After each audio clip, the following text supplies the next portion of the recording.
з'явилася зовсім неждано, неочікувано світлим димом, казала, що я розправила крила білі, сіла до столу, випила зі мною каву. Хотів тебе розпитати, чому обраний я тобою, і чи знаєш, навіщо я у цій ямі зради людської, у ямі з ненависті і брехні, але обличчя мені ти вкрила маску, містична діва.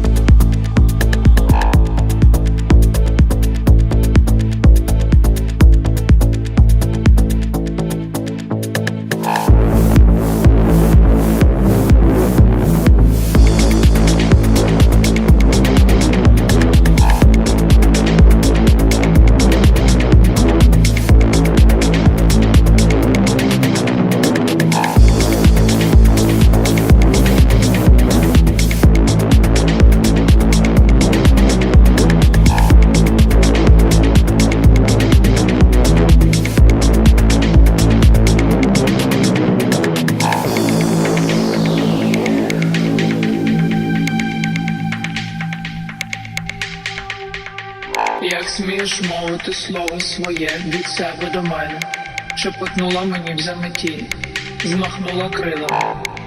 Крила просипались снігом, у танці шаленої люті крутився той сніг в хуртовині. У морозі легкий, іскристий, здійнялася ти велично, могутня, струнка, красива, містична діва.